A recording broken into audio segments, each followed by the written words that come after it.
Today I'm filming the 2021 Hyundai Santa Fe SEL trim. Looking here, my Tester has this twilight black exterior color with some silver painted trim here in the front fascia. But let's look at the front fascia of the mid-cycle refresh Santa Fe. As you guys can see, the grille here is completely different. I like the grille. The grille looks nice. There's your Hyundai emblem there. Looking at these headlight modules here, this does have a LED daytime running light, which is like a T-shape, or reminds me of a Volvo with that Thor's hammer. It's going to be an incandescent turn signal with an automatic high beam with these reflector headlights here. Like I mentioned, I do like the grille. The grille is nice. Even down here is the front lid splitter is nice as well. I like the silver painted trim. I want you guys to comment down below in the comment section, what do you think about the mid-cycle refresh Santa Fe here? We're making our way to the side profile. Looking at these tires, these are a 235/50 tire. The wrapped in is 18-inch rim design. I do like the turbine finish here of the rim setup. There's a silver and aluminum finish here. There's even some silver painted trim at the lower part of the door. An LED sight marker here in the mirror cap. There's some silver painted trim around the window wells, also the roof rails as well. But making our way to the rear here of the Santa Fe, looking at these taillights, are going to be a full LED with an LED turn signal is going to be down here integrated into the bumper. I'm not sure why they just didn't integrate it all into one, but it's a nice clean look here. There's going to be an LED brake light and an LED reverse light. There's your Honda emblem there. There's this rear blade here to keep that rear glass clean. Your third brake light lives up here. It does have a shark fin antenna. There's your Santa Fe badge, which is here. Looking down here is going to be a silver painted bumper here with a single exhaust tip, incandescent lighting for the tag there, a standard backup camera. But to open up the cargo capacity here, Hyundai does throw in a power liftgate. I couldn't find the final numbers here for the 2021 model for the cubic feet of space, but Hyundai says on the 2020 version of the Santa Fe here that you get 35.9 cubic feet of space. When you fold everything down, you get 71.3. So I'm not sure if that's the same number that's carried over for this generation here, or mid-cycle refresh. But to load down the second row here, just press these buttons here. And it does ride on a new platform like the Kia Sorento that I showed you guys about a week ago. And underneath here, you do get a lot of storage compartments as well. And there's even more storage compartments underneath here. And the spare tire lives underneath the vehicle instead of inside the interior. So I'm sitting inside the interior of the 2021 Hyundai Santa Fe SEL. Looking at this interior is, I do like the two-tone color combination here. But to start up the Santa Fe, just put your foot on the brake and press the button, the start button right here. As you guys can see, once the vehicle turns on, the gauges do a quick sweep. This does have that 12.3 LCD display. It's part of that convenience package, which is around $1,800. Just honestly, it makes the Santa Fe look really luxurious with this LCD display. But shutting the door here, the door sounds nice and solid. This rides on a new platform that's shared with the Kia Sorento that I showed you guys. The materials are going to be a soft touch plastic here. I do like this carbon fiber-like trim, aluminum door handle. It is one touch up, one touch down for the driver and passenger, but one touch down for the rear. Your mirror controls are going to be here. Down here is going to be additional storage, cup holders. Your dimmer switches is going to be here. Your lane keep assist, your power liftgate, your stability control, your electronic parking brake. This is a manual tilt telescoping wheel. It does have a good amount of adjustability. Your voice commands are going to be here. Volume controls, you can have the option to answer and hang up the phone here once you have your phone connected. It does have wireless Apple CarPlay and Android Auto. On the 8-inch display here, if you go for the 10 display, I think Hyundai doesn't offer wireless Apple CarPlay. You have to plug in your cord, which will be down here. This does have paddle shifters here. Your headlight stock is going to be here. Turning signal, your window wiper stock is going to be there. I like this leather up steering wheel. It's also a part of that convenience package. And up here, it's going to be a hard touch plastic on top of the instrument panel there. It does have highway assist, forward collision warning, adaptive cruise control.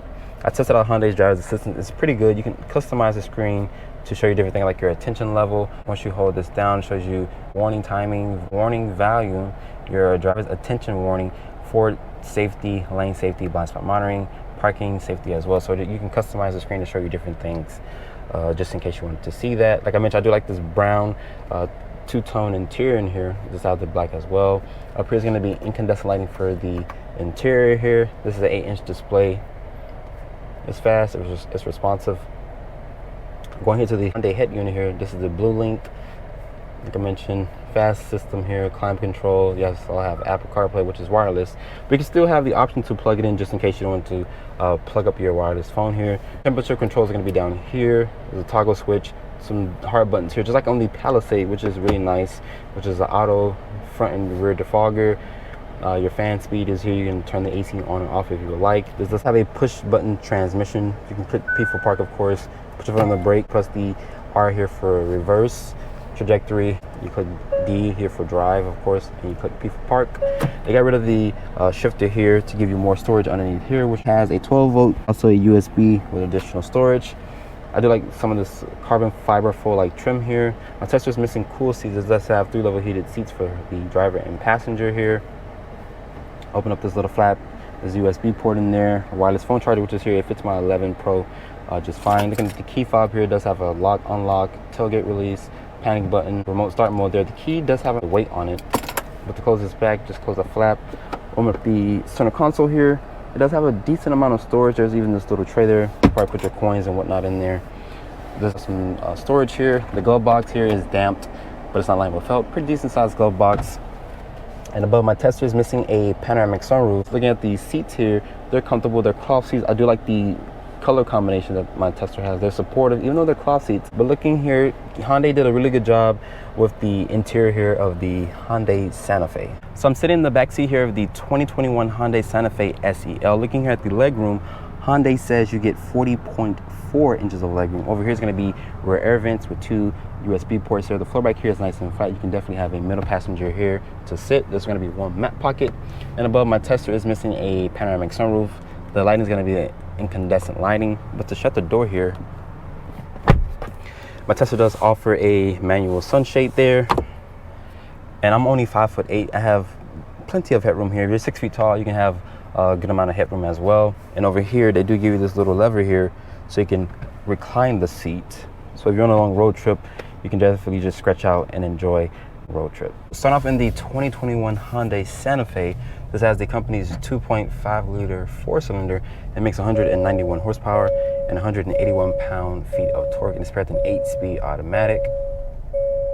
My Tesla has automatic start stop, so once you release your foot off the brake, it will turn it right back on. That's to help save fuel. Fuel economy for the Santa Fe here is rated at 25 in the city, 28 on the highway, and 26 combined, which is a good fuel economy. My Tesla has the 12.3 digital display as part of that convenience package, which is around $1,800. Honestly, I would recommend getting the LCD display because it has a nice clean look to it. And honestly, I'm a big fan of LCD displays. I do like analog gauges, but in a sense, I would prefer the LCD displays, newer technology. Visibility out of the Santa Fe here is really good. You have a good commanding view of the road. You also have blind spot monitoring, forward collision warning. And Hyundai does have really good driver's assistance. I tested it out before. This does also have highway steering assist. So if you're on the highway, this thing will basically just drive itself for you. But I would highly recommend keeping your hands on the wheel at all times.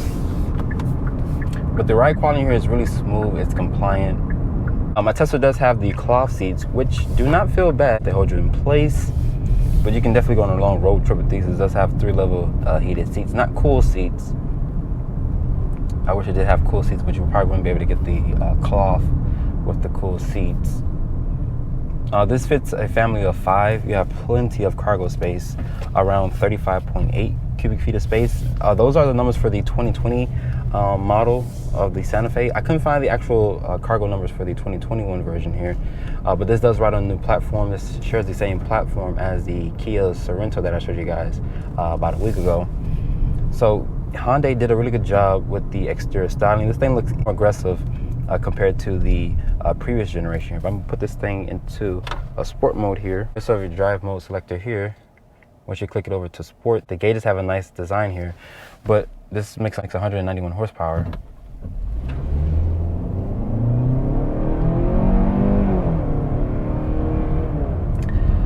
That was just like 30 miles an hour there. I would say 0 to 60 maybe on the 8-second range, which is probably adequate power from everything in this segment, which is the RAV4, the Honda CR-V. This thing does have really good competitors, but this has the best warranty in the game with 10-year, 100,000 miles powertrain warranty, and then 5-year bumper-to-bumper warranty, or 60,000 miles. And Hyundai is not offering service for 3 years or 36,000 miles, something that the other competitors do not offer. But if you're looking for really good value in technology, you have to look at the Hyundai. So after spending time with the 2021 Hyundai Santa Fe SEL trim. My Tesla has a really smooth ride quality. You can fit your family and their stuff in the cargo area. So how much does a Santa Fe cost? Starting price of my Tesla is at $28,650. It has the convenience package, which is $1,800. That includes that 12.3 gauge cluster, also the leather wrapped steering wheel, the heated seats. My Tesla has the carpeted floor mats, which is $155. The cargo tray, which is $190, including the wheel locks, which is $65. My Tesla has an accessory price at $33,230. I'd like to give a special thanks to Homestead Hyundai for providing me with the 2021 Hyundai Santa Fe. If you're not market for a Santa Fe, you can come to Homestead Hyundai. They'll get you into a new, used, or pre-owned vehicle. Hope you guys have enjoyed my full overview on the 2021 Hyundai Santa Fe. Make sure you guys follow me on Instagram at Drive On Reviews, and also please keep subscribing to the YouTube channel. If you guys want to support Drive On Reviews, just check out the description box down below, and I catch you all in the next video.